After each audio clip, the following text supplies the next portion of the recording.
Hi అండి అందరికీ. రవ అయితే ఈరోజు ఎంచి పెడదాం అంటున్నా. ఫ్రెష్‌గా ఉంది. ఇప్పుడే తీసిన. ఎంచి పెడితే ఎన్ని రోజులైనా ఏం కాదు. లేకపోతే పురుగులు కూడా పట్టేటట్టున్నాయి. అందుకే ఎప్పుడు తెచ్చినా సరే నేను మొత్తము ఇట్లా ఫ్రై చేసి మంచిగా ఏంచి డబ్బాలైతే వేసి పెడతా అనమాట. ఎన్ని రోజులైనా ఏం కాదు. మళ్ళీ మేము టిఫిన్ చేసేటప్పుడు కూడా మాకు జల్దీ పని అయితే అయిపోతుంది. ఎందుకంటే మేము టిఫిన్ చేసేటప్పుడు కూడా రవ ఎట్లా అయినా ఇస్తాం కదా. అందుకే ఇప్పుడే ఏంచి పెట్టుకుంటే పురుగులు కూడా పట్టాయి. మళ్ళా మంచిగా కూడా ఉంటుంది. రవ అయితే ఫ్రెష్ ఉంది. ఇప్పుడే నేను మంచిగా ఏంచి జరసేపు గాలికి పెట్టి డబ్బాలు అయితే వేసి పెట్టిన అనమాట. ఈ డబ్బా అయితే నా బ్యాక్ సైడే ఉంటుంది. ఎప్పుడైనా తీసుకోవచ్చు. తర్వాత ఇక్కడ క్యారెట్ కర్రీ అయితే చేస్తున్నా నేను. ఈరోజు క్యారెటే ఉన్నాయి, ఏం లేవు కూరగాయలు. క్యారెట్ కర్రీ చేసుకుంటా. మళ్ళీ ఇక్కడ ఒక చట్నీ కూడా చేద్దాము అని అనుకుంటున్నా. ఈ 2 రోజుల్లో మేము పెళ్ళికి పోయేటోళ్ళు ఉన్నాము. కూరగాయలు అయితే మొత్తం అయిపోయినాయి. వచ్చినాక తెచ్చుకుంటా. ఎందుకంటే ఖరాబ్ అయిపోతాయి కదా తెచ్చి పెడితే కూడా. అందుకని ఇక క్యారెట్ ఉన్నాయి. క్యారెట్ కర్రీ అయితే చేస్తున్నా. తర్వాత కర్రీ ఒకటే పోదు కదా అని మళ్ళీ ఒక చట్నీ కూడా ఏమైనా చేద్దామని అనుకుంటున్నా. పెరుగు ఉంది కానీ నాకైతే పెరుగు నడవదు. నాకు పెరుగు తింటే హెడేక్ అయితే వస్తుంది. అసలు నేనైతే పెరుగు ముట్టను. అది మా ఆయనకే ఇష్టము, ఆయననే తింటారు.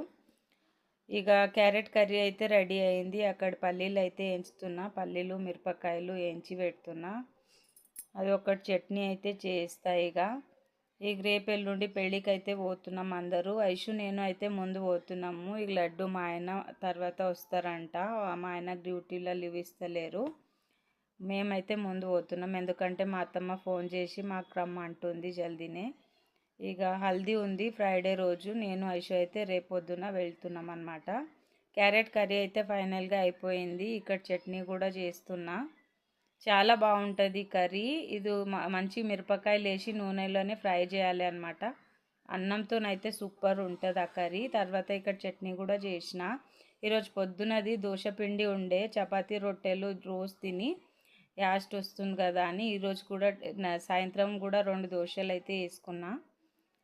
దోశలు వేసుకున్నా. ఇక అవసల పొడి ఉంది, క్యారెట్ కర్రీ ఉంది. ఇక అదే తిందామని తింటున్నా. సడన్గా మా ఆయన ఒకటి ట్విస్ట్ ఇచ్చిండు మాకు. ఆయన అయితే బయట తినేసి వచ్చిరంట బిర్యానీ. ఆయన తింటలేరు. మేమైతే దోశలు వేసుకొని క్యారెట్ కర్రీ అవసల పొడి అన్నీ వేసుకొని అయితే తింటున్నాము. వేడి వేడి అన్నంలో వేసుకుంటే బాగుంది. ఇక అందరైతే తిన్నాము. నేను ఐషు లడ్డు అందరైతే తిన్నాము. మా గ్యాస్ బండ మొత్తం క్లీన్ అయితే చేసుకున్నా. Okay, bye bye.